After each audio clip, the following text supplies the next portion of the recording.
Back in 2022, I did a top 25 best turn-based RPGs on the Nintendo Switch platform, and while that was an okay list, there's been so many other big turn-based games that have came out since then. Plus, I went back and replayed a lot of the turn-based games on the Nintendo Switch to form a more definitive list for you guys here, updated with all of the latest releases. So there's a few rules for this list before we get into it. One, I'm going to only have about 1 to 2 games per franchise, just so it's not overloaded with a lot of a particular franchise, like let's say Final Fantasy, for example. And then 2, we're going to try to limit the amount of classic titles. There's definitely going to be some classic titles on here, but I'm not going all the way back to like Sega Ages collections and all these different ones. We're going to try to pick games that were re-released in certain types of ways on the Nintendo Switch platform with some updates and different things like that, not just virtual console style of games. I also want to add that this is not a definitively, objectively best list or anything like that. It's simply my top 25 games. So make sure you let me know what your favorite RPGs are. Comment down below right now. At this point, I will be going through and looking,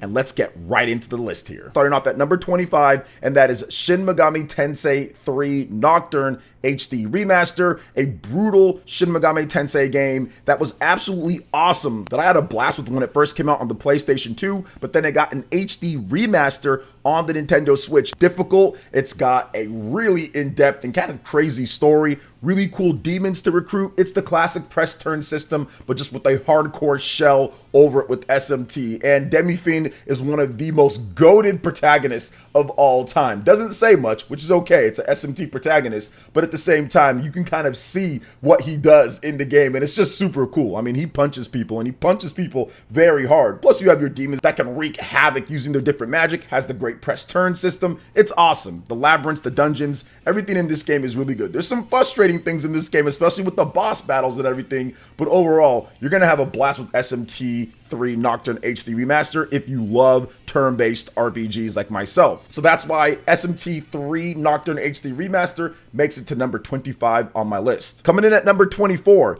Advance Wars 1+2 Reboot Camp. This is a game that got delayed so many times because of world events that was happening. Maybe it shouldn't have been, but either way, it finally came out and it's really good. Like, it's one of those games to where you can sit down, play with your friends, play online. They updated it, the first and second game from the GBA, and it just plays like a dream. Looks clean, not really graphically like a beast or anything like that, but it doesn't need to be. All it needs to be is fun. And the strategic warfare in here that Intelligent Systems first created all of those decades ago is still retained in brilliant fashion. I personally love the campaigns and the different commanding officers, their special moves that they can do. It really creates dynamic battles that can really turn the tide like anywhere or out of nowhere, especially if you're playing online. They have both of the campaigns, like I stated there. It's got great music, it's got clean visuals, a lot of fun, a lot of content. There's map builders in there. You can do a lot of different things. So if you're into strategy RPGs and you want to see what Intelligent Systems was doing on the GBA era,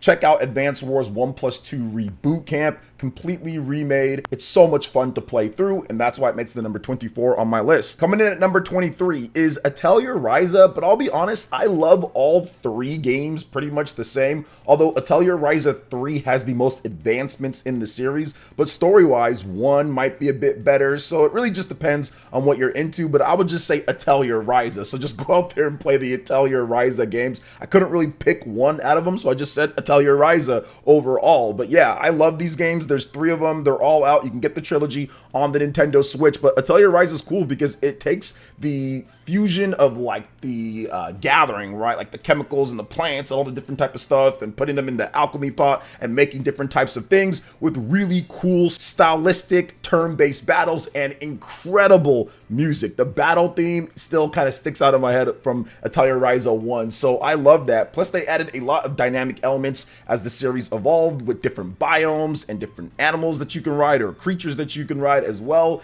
and just a really cool story of following this group of friends as they go through and pretty much save the world overall in a really kind of cute type of way at times, but with some serious themes as well. So Atelier Ryza is awesome. Check it out. It's so good. Easily one of the best turn-based RPGs. Great battle system, great leveling, so many cool mechanics mixed into there. I love it a lot, especially Atelier Ryza 3. The battles in that game are just so fun. So the Atelier Ryza series makes the number 23 on my list. Coming in at number 22, Bravely Default 2, one of my favorite 3DS RPG series, made its way over to Nintendo Switch, and it did not disappoint for me. The Brave and Default system to me is more advanced than what we got in another RPG that we're going to talk about in just a bit from Square Enix, and I really love the different job and class systems in here. You can mix and match, and if you bump the difficulty up, that's where I think this game shines, because it truly forces you to try different tactics, try different strategies, do different things, and make sure that you have the best type of way. But there's multiple different type of ways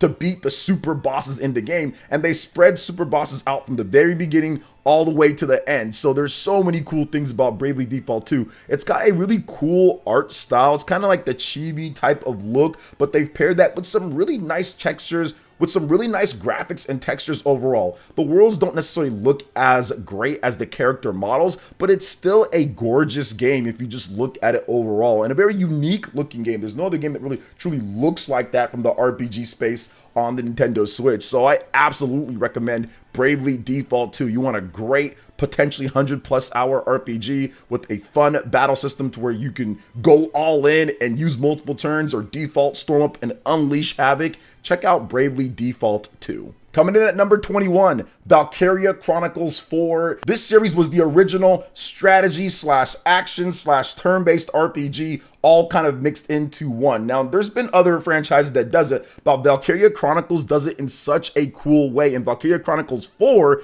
is really dope because you don't necessarily have to play all of the other Valkyria Chronicles games to get fun and to understand what's going on. Although if you've played the other ones, obviously it'll be a little bit better for you. But Valkyria Chronicles 4 takes the gameplay to the next level. It's a ton of fun to blast through, and I just love the battle system. That's what makes this game stand out more so than anything, because it's a strategy RPG. You have your units, you have your tanks, you have your maps, you have all your cool stuff, but then you move in real time. But then there's a meter that goes down, so you have to really gauge things, but then you stop, shoot, and it goes into like a turn base. You shoot, they might shoot back, counter, next up. So it's a really nice flow, and the story is really good. Graphics are good. I love the canvas painting style aesthetics. It's awesome, and I would love to see this franchise return at some point. But for right now, we still have the excellent Valkyria Chronicles 4, and that's why it's number 21 on my list. And if you're enjoying the video, please make sure you hit that like button, subscribe if you're someone new, and click that notification bell if you haven't already done so. I really do appreciate it, and let's go ahead and jump right back into the list. Coming in at number 20, Octopath Traveler, and I'll admit this is one of my big omissions from the original list. It should have been on there, and now I am writing that here because Octopath Traveler is awesome. I even went back, even though I've beaten the game, and played again through it a bit, and Octopath Traveler did so many cool things when it released back in 2018. It was great HD rumble usage when it comes to opening doors and paying, like the coins feeling when you're paying for something in the stores, but the battle system, breaking enemies, storing up, doing the kind of charge type of thing, the Brave and Default system, a little bit lighter than what Bravely Default has, but it's just so good. I think that the writing, characters, and story are on point, and the graphics, the beginning of the HD 2D, just set it apart from so many other RPGs out there. And if you grew up in the 16-bit era, if you played those games like Chrono Trigger and Secret of Mana and Breath of Fire, this game is right there. It's right there in terms of the aesthetics and the feel. It would have fit right in if you were playing it back in the day, and that's what makes Octopath Traveler so memorable overall, and that's why it made it to number 20 on my list. Next up at number 19, Monster Hunter Stories 2 Wings of Ruin. Wings of Ruin is underrated in my opinion. It takes kind of like the Pokemon style battles and flips it on its head a little bit. You have the monster gathering and all of that. You have the traditional RPG elements with your own rider, but then you add in a bunch of cool features and modes to add in. It's got full cooperative and competitive multiplayer in there, in addition to a full feature-length game. You got a full 50+ hour campaign, even more if you do all the side quests, big rolling open vistas, all sorts of mini games and fun things to do. Monster Hunter Stories 2 Wings of Ruin is the definitive AA RPG out there. If you're looking to create something like that, not a crazy big budget, but not cheap overall, I look at Monster Hunter Stories 2 and say, this is the way to actually get it done. The graphics look great as well too, and the music is fantastic. So overall, I highly recommend Monster Hunter Stories 2 Wings of Ruin. It's great, and even the original Monster Hunter Stories game is on the Nintendo Switch as well, and that game's great too. So Monster Hunter Stories 2 Wings of Ruin makes the number 19 on my list. Coming in at number 18, Mario plus Rabbids Kingdom Battle. And what I loved about this game is that nobody thought it was going to be good beforehand when we found out about like the leaks and everything like that. And even like when we first saw it, we are like, okay, it could be good, but we didn't know how good it was going to be until it actually came out. The reviews came out and it was like, okay, this is a really fun strategy RPG. It's not too simplistic overall, and it's not too crazy in depth. It has a nice median, and it actually has some nice difficult points in there, some really challenging battles that are going to be tough to get through. But what I love about this game the most is the fact that it has that grid base, the fact that it has all of those cool things that make a strategy RPG fun, strategizing with what you're going to do up close and personal with closer range attacks, or if you're going to do different slide attacks, jumping to get to further places on the map, utilizing your Mario characters and your Rabbids characters, having that central hub and being able to go around it and collect coins and get upgrades and new weapons. Mario plus Rabbids is phenomenal, and I actually realized that I like it more than Sparks of Hope. So if you have not played Mario plus Rabbids Kingdom Battle, I highly recommend checking it out. It is a lot of fun for strategy RPG fans out there and easily makes the number 18 on my list. Coming in at number 17 is The Legend of Heroes Trails Through Daybreak, and I'll be honest, I have not had a ton of time to sink into this one because I'm playing a lot of SMT5, but I've been getting into it and I see exactly what people are talking about when it comes to The Legend of Heroes. Trails Through Daybreak has this awesome blend of action and turn-based RPG. I wasn't really sure if it needed to be on this list or not, but essentially it's a turn-based RPG overall, so maybe it can fit on both lists if we do another action RPG one. But this game's fantastic, and I've still only cracked the surface in terms of what it can do, but I wanted to make sure that I gave every game that I had a chance to a shot to be on the list, and that's the impression that it made on me when it comes to its battle system, its characters. The graphics aren't the best, but I think that they're very good for a AA style of RPG. This is a high quality series that is absolutely worth your time playing. Now, I personally love all the different battle mechanics that they kind of layer on and throw in there, the different characters that you have, the different evolutions and forms that you can take with certain characters. It's a lot of fun, and like I said, I still have a lot of way to go through, but that's how good the game is. And honestly, when I'm actually all the way through with it, it might even jump up further on my list. But for right now, I think number 17 is pretty good considering the amount of time I've got into the game. So The Legend of Heroes Trails Through Daybreak makes the number 17 on my list. Coming in at number 16, Sea of Stars, one of my favorite indie games of all time. And a game, yes, maybe it didn't live up to the Chrono Trigger moniker, but I love the fact that they actually tried to take some inspirations, music-wise, gameplay-wise, from that era of games. And it's awesome to see. Sea of Stars has a fun battle system. It's got cool characters. It's got great music. The graphics are awesome too. And the story and setup are really crazy. I mean, there's so many different endings and so many different ways that you can affect what happens, and a lot of battles overall. But the game doesn't emphasize grinding. It doesn't emphasize anything like that. You've got to know what you're doing. You've got to know your skills. You've got to take your time, and you got to actually battle the right way in this game if you want to be able to beat all of the hardest challenges that there are. I'll just say that. So I love my time with Sea of Stars. I think it's fantastic and absolutely deserves the number 16 spot on the list. Coming in at number 15, Valkyria Chronicles, the original. And the reason why I have the original here above Valkyria Chronicles 4, because I love the tone, the setting, the characters, the music of the original Valkyria Chronicles. It is so memorable what they did and left a big imprint on me. This was originally a PS3 game and I played it on there, but I really played through all of it and got the most out of it on the Nintendo Switch because I can play it anywhere that I wanted. And I remember getting stuck back in the day on the the PS3, but I beat it again on the Nintendo Switch, and it's just brilliant. Like I talked about with Valkyria Chronicles 4, the fusion of strategy RPG, action with actually being able to move as you go along, the meters, the strategy with the turn-based action that's in here, it's just incredible. It's hard to explain if you haven't played it yet, but if you've played Valkyria Chronicles, you know what I'm talking about. It's got a lot of little things added from so many other RPGs, but it created a whole new DNA blend once you put everything together.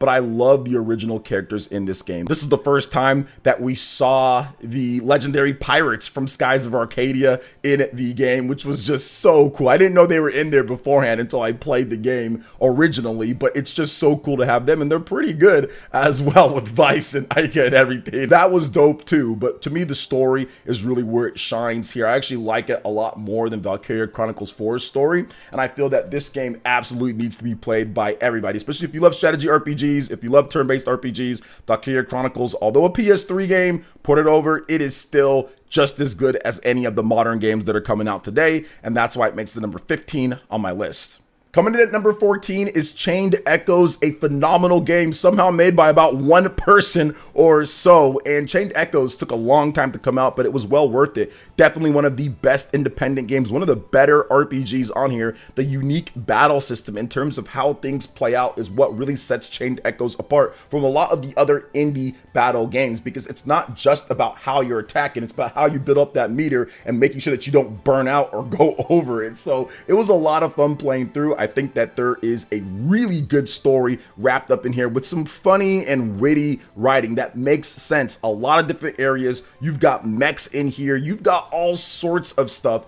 and it feels like a full-length type of game despite being a smaller independent title made by, like I said, like one person or so doing most of the work. So I have to give them props on this one. Chained Echoes, I had a blast going through and playing it, and I'm definitely going to do a replay of it at some point, but it left that big of an impression on me when I originally played the game. So Chained Echoes makes the number 14 on my list. Coming in at number 13, Dragon Quest XI-S Echoes of an Elusive Age Definitive Edition. Now, this is one of the more technically impressive big AAA RPGs on the Nintendo Switch platform. I love the art style and presentation of Dragon Quest games, but this game in particular was fantastic. They fixed the terrible music from the original version of the game on the PlayStation 4 to an orchestrated soundtrack, but it goes beyond that. Quality of life features, updates, so many different things added into this S version of the game. But overall, the story, the gameplay, the content, the battle system, the upgrades, all of that is fantastic in this game, and easily one of the best, if not the best, Dragon Quest game of all time at this point.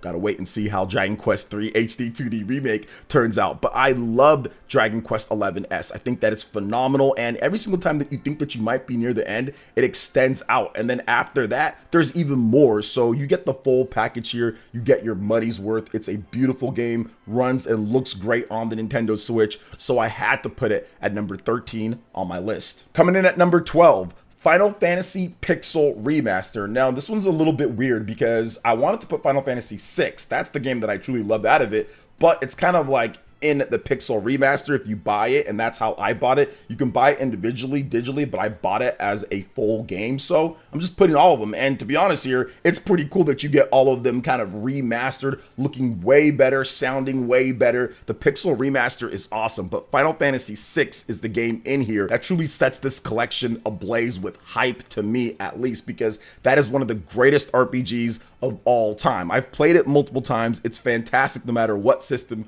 you play it on for the most part, but the Pixel Remaster version here in the collection of so many games is just awesome to play. And really, there's not much else to say about Final Fantasy VI that hasn't been said before, but if you haven't played it, and especially in this Pixel Remaster, because you get 1 through 6, I'd highly recommend it. Fantastic pacing overall with the game. It's not too long, it's not too short. There is a lot of really cool dialogue and a great story in there. The combat is pretty much perfect overall. The graphics are the best when it comes to 16-bit that it can offer, and they really just give it a whole new coat of paint. Final Fantasy Pixel Remaster is the real deal. Final Fantasy VI is it, but if you ever wanted to explore the origins of Final Fantasy, this is just the perfect collection to get, and that's why it makes it number 12 on my list. Coming in at number 11, Persona 4 Golden, another phenomenal re-release from Atlas, press turn system. I love Persona 4 Golden. I think that the best thing that I feel about this game can sometimes be said, yo, the music in this game is like sometimes as good, if not better than the game. But that's not a slight on the game because the gameplay is phenomenal. I love the protagonist Yu in this game, and I love the pacing of Persona 4 Golden. The themes, the color scheme, it all just makes it just awesome to look at from a visual and presentation perspective. But the combat is no slouch. You have the same awesome press turn system, the same cool different personas that you can use, the same all-out attacks and everything. The social link system, it's all there to create a phenomenal and complete 100+ hour experience for you to play with replay value as well if you want to do everything. So Persona 4 Golden, easily one of the best PS Vita games, one of the best PS2 games when it came out as well, and obviously one of the best Nintendo Switch turn-based RPGs, and that's why it makes the number 11 on my list. All right, guys, we are in the top 10. Coming in at number 10, Super Mario RPG Remake. And yes, I had to pretty much do this list because of this game. This was one of the games that I'm like, you know what? Back when I did that first list, I didn't have Super Mario RPG Remake to play, but now I do, and I love this game. It made it into my top 10 here. So Super Mario RPG Remake is phenomenal. It is more of an easier RPG, that is true, but what it does with its pacing, you can honestly be playing the game and be halfway through and didn't even notice it because you're having so much fun. This game just oozes fun. The setting, the story, the plot, the writing is brilliant in this game, and it's just fun. The HD rumble just feels great to just smack people, jump on their heads, kick turtle shells at them, hit them with frying pans, thunderbolt them with Mallows, shoot them with your star gun with Gino. I mean, there's just so much cool stuff in this game, and I love the fact that they brought it back with all new graphics, but the music is also memorable as well. Some of the best RPG tunes Square Enix and Nintendo cooked back then, and it tells me, at least, that when you put great minds together for an RPG, you can create some of the best experiences of all time. And Super Mario RPG is absolutely that. Not particularly long, doesn't really have a ton of replay value, although in this one, they actually added in some other stuff that you can do after you beat the game, harder bosses. I played through that in like an hour or so plus, but it's really good. So if you have not played it, you got to check it out. Super Mario RPG Remake makes the number 10 on my list. Coming in at number 9, Pokemon Legends Arceus. This was the turning point to me when it came to Pokemon, where I truly felt that they could branch off and make a side Pokemon game that I was going to love. Before then, there is a lot of stuff. Mystery Dungeon, there's Pokemon Stadium, which I did like back in the day, but really don't need it anymore because you can already play games on the big screen TV. There were all these other things, Pokemon Puzzle League, and yeah, I was playing them and they were okay, but I never really got too much into something that was a little bit outside of the main games until Pokemon Legends Arceus. I love this game so much. I like it as much as the mainline games. I actually like it more than all the other normal mainline games. This is mainline, but normal mainline games on the Nintendo Switch, and that's why it's so high up. The different strength style and speed style that you can do to influence how many turns you get, that is a huge change for the Pokemon system. The fact that you can actually hide around and do different things and try to catch Pokemon without even getting into a battle was the evolution that I thought, man, they could have done this like 10 years ago with the hardware that they had, but they never quite did it until now at this point, and I love it overall. You have nice open-ended areas to explore and capture all different types of Pokemon, and it's a different flow. It's set up for a single player. You can actually control your character in certain boss battles and dodge out of the way and throw different magical things at them to kind of get into a battle, which was really cool. And I love that new aspect of control to where your trainer just didn't feel like just like an avatar throwing out the Pokemon each time and sitting there and foiling the plans of Team Rocket or whatever the case is. It's actually something to where you feel like you're more of a Pokemon trainer, especially at that beginning and developing world of Pokemon. It just put me in a magical place, in my opinion, that I've never really experienced as a Pokemon fan, somebody who's been playing since the beginning. So Pokemon Legends Arceus is awesome. The gameplay is so much fun. There is so many cool things in the game, and I cannot wait for Pokemon Legends ZA. I think that game's going to be awesome. So Pokemon Legends Arceus makes the number 9 on my list. Coming in at number 8, Octopath Traveler 2. Phenomenal game. We talked about Octopath Traveler 1, 2, ups the ante in every single way. better structure, more connected stories, more classes to collect, really cool stories, more in-depth. It just takes everything Octopath 1 did and blows it up by 2 to 3 or so, and fixes a lot of the issues that the original Octopath Traveler had. Now, there are some design choices that some people didn't like, okay, you know, having, let's just say, random battles, right? Having it to where maybe you can see the enemies on map. I think that's the next step for the Octopath Traveler franchise, but I still feel that this game is incredible, especially the stories. Very emotional, very crazy at times, very wicked with some of the stories in there, but the writers definitely went ham on this one. They decided that they're going to take it up to the next level, and I love it for that. You have the same great battle system, breaking your enemies, but now with latent powers mixed into there to where you can really unleash some awesome effects on screen, and really good looking too, because the first one I only played on the Nintendo Switch and it looks great on there, but this one I played on the Switch and the PlayStation 5, and the PS5 version runs like at 4K 60, so it looks beautiful, even more beautiful on your screen, especially if you've got an OLED, or even playing it on your OLED Nintendo Switch is just a dream. No cross save though, Square Enix. You need to get working on that. But yeah, I loved playing Octopath Traveler 2, and they even added some extra content to it recently as of the time that I'm recording this video, where you can play the Octopath Traveler 1 cast, so it even got better after release. So for me, Octopath Traveler 2 absolutely deserves its number 8 spot on the list. Coming in at number 7, Unicorn Overlord, a game that is incredible. Like, seriously, there's a lot of incredible games, and I say that a lot here, but this one truly encaptures the spirit of a developer that says, hey, we're gonna go all out with a strategy RPG, turn-based RPG type of thingy, and we're gonna make it really cool what you do. It can feel a bit passive at first, just going into the battle and then just watching them and you not pressing any type of buttons overall, but once you really get the flow and hang of the battles and the maps, it becomes addictive to the point to where any time I get any shred of free time that I got playing this, I would play it, and I'm still not done. I still got to go through and do some extra stuff that I haven't quite wrapped up yet, but Unicorn Overlord is that good, making it into my top 10. Number 7 here. It is just an awesome game. Vanillaware just knows how to get it done with the art and the music too. That just has a perfect synergy, and I'll always say this, with RPGs in particular, music is probably more important than many other genres of games, because you are going to be playing this game for 50, 60, 70 hours or whatever the case is. If the music sucks, it's just going to be like, oh man, my ears, for how long? It's not like it's a shorter game, like 7 hours. If the music's not good, it's like, okay, it's only 7 hours. So Unicorn Overlord makes sure that the music is just phenomenal in all aspects. The writing is also really good. The characters that you can recruit, it's just a ton of fun, and that's why Unicorn Overlord makes it to number 7 on my list. Coming in at number 6, Fire Emblem Engage. And I'll be honest here, guys, once we get into the top 10, top 15 or so, you can do a lot of interchanging here. Fire Emblem Engage, to me, with the music, with the UI, with the new battle elements they put into there, I saw potentially the future kind of shine right there before my eyes when it comes to what Fire Emblem can be. Yes, the story and some of the themes maybe aren't as good as other games on this list, but at the same time, Fire Emblem Engage was still a blast to play through from a pure combat perspective. And I enjoyed the Fire Emblem crossovers. I enjoyed the different stories and hearing some of the sad things that happened, especially with the paralog chapters. It brought up so many memories of me playing past Fire Emblem games,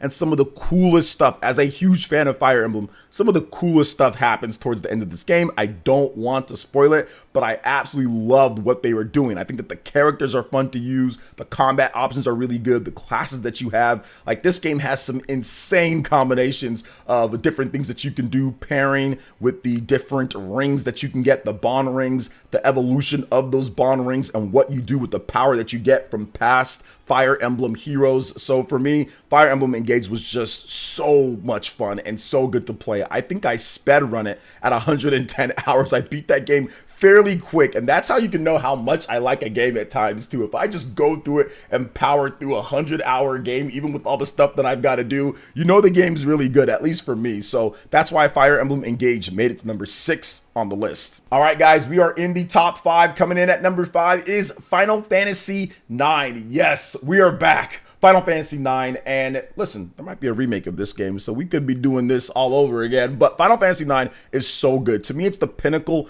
of the old school PS1 Final Fantasy games. We got a number of them, but honestly, 7, 8, those are both good. 7, I like a bit more. You could put those here too, but 9 to me really took everything that they learned from the PS1 era, everything that they learned from Final Fantasy, and put it all into one game. And I think that it really shows when it comes to the legacy of this game and what it does. The combat is great. The story and the pacing are fantastic. The graphics are also really good. I mean, it's touched up a little bit for the Switch version of the game compared to the original PS1 version, but it still, to me, looks great. The music is awesome as well. The UI fonts is all just really snazzy, and there isn't a lot of issues or problems with Final Fantasy IX. It's really that good. So I love the game, especially the combat and like the secret bosses and different weapons that you can get. Those are some of my favorite things about Final Fantasy IX. I mean, I've talked about this game multiple times being a 10 out of 10 type of RPG, being an awesome RPG, because it really doesn't have that many weaknesses overall. Some people don't like the main character and all that, Zidane or whatever, but I think he's pretty cool. So Final Fantasy IX makes the number 5 on my list. Coming in at number 4, Persona 5 Royal. We had to have another Persona game here. Persona 5 Royal is the whole package. You get Joker, who's one of the coolest protagonists of all time. Some people might not think that, but I like him a lot.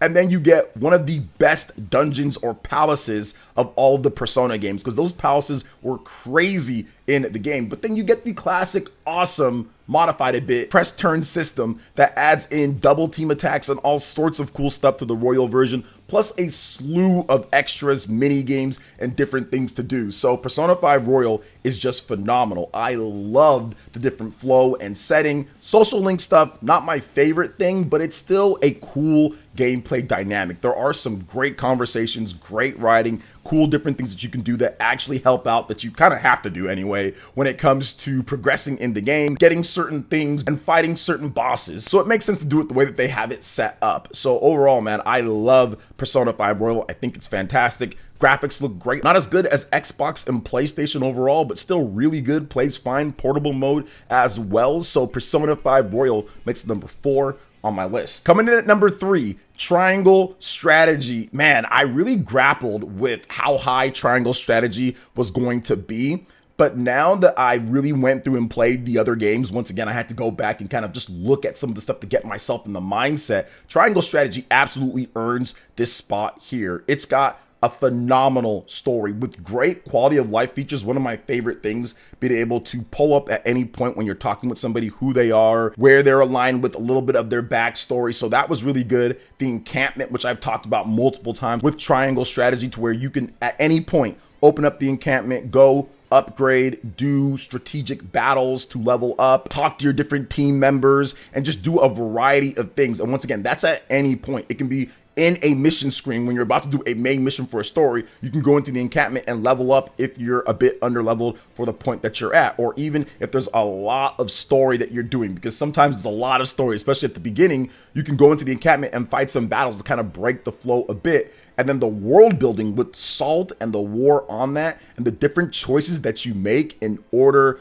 to progress through the game, and the different decisions that you have for endings, is just nerve-wracking in the best way. But you can affect it. You can go and investigate and do different things in order to turn your teammates to one side, to where you can all think, hey, we should take this route, because you do a vote for certain big choices on where to go or what to do in the game. So Triangle Strategy, to me, just put everything together that I love about these strategy RPGs, turn-based RPGs into one. And even with the battling, the kudos system is so much fun. Doing back attacks and pincer attacks gets you extra bonuses and rewards. So the better that you play, the more rewards you get. So awesome stuff overall. Triangle Strategy, I could probably talk about this game for another 20 minutes. It's awesome. So it comes in at number 3 on my list. Coming in at number 2, Shin Megami Tensei 5 Vengeance. And Shin Megami Tensei 5 Vengeance, I'm playing through on the PlayStation 5, and I have played a number of hours on the Nintendo Switch version as well. And all of the updates and everything that this game does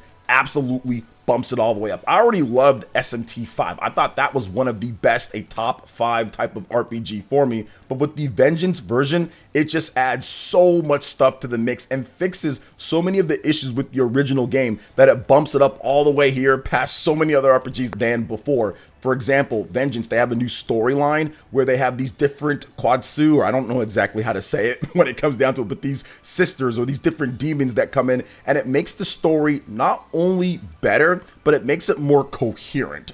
The incoherentness of the story before and the general kind of like hands off, you're just kind of going through and things are happening, that is gone. And now with a more set in stone story that involves the characters a lot more in what happens, it takes out some of the dull, boring parts of the story before and adds in some extra oomph to it, some extra stakes. So I love that about SMT5. On top of it, it's got a bunch of quality of life features just to make the game better. The Makatsui rails getting around from place to place, the different balance between the demons, the new demons that are added in, all the different things that they've added in to make sure that the flow of the game is better. SMT5 just has a lot, especially the innate talents and skills. Those are awesome too. Each demon has a special skill and you can pair that up with other demons, and you can even do triple team attacks and different things that weren't in the first game to really have control over your team and fusions and what you want to do. It gives you so much more options, a lot more added quests, new things in as well. There's just so much stuff here. SMT5 Vengeance with its awesome gameplay, obviously Nahobino, the great graphics in the game, great gameplay, great music as well. It's just phenomenal, and it made it all the way up to number 2 on my list. And coming in at number 1, Fire Emblem Three Houses. This game is still incredible 5+ years later at this point. It's the best-selling Fire Emblem game of all time. I think it is the best-selling strategy RPG console game of all time, and for good reason. Fire Emblem Three Houses is just incredible. There are so many things that I can say about this, and yes, there are some busted ways to play this game. Absolutely, there are some busted ways and busted things that you can do, but if you just play it straight through, and if you do the different paths, yes, it takes a long time, but you get better and better as you play the game, you will see, okay, this is incredible what they've done here with the story, having the different paths, having the different characters, the recruitment. It takes a lot of the elements that are in a Persona game or in other RPGs and makes them a lot better. The social link system and the calendar system to me are better in this game than many other titles out there, but the combat is really just supreme. Overall, Fire Emblem Three Houses, it might not be the best graphics wise overall with the environments and everything, but the character models are clean and the gameplay is so much fun to strategize and do different abilities and get your classes, and also just like the academy life too, plus the 2 segments of the game, the original base segment of the game, but then you also have the time skip war segment of the game, which is just, oh my god, it takes it up to the next level there. And once again, you see different things that happen, different paths that you can take, content value, it's all just there. Writing was great, voice acting is incredible. So when you combine everything, when I was looking at what I truly loved the most and what left the biggest imprint for me, it was absolutely Fire Emblem Three Houses. So that's why it makes it number 1 on my list of best turn-based RPGs. What are your favorite turn-based RPGs or JRPGs on the Nintendo Switch? Let me know in the comment section below. All right, guys, that wraps it up for this video here. Thank you so much for watching. I do appreciate it. Please make sure you hit that like button, subscribe if you're someone new, click that notification bell, and check out my other top 25 best lists right here on screen. Thank you so much for watching, and we'll catch you guys for the next one. Peace.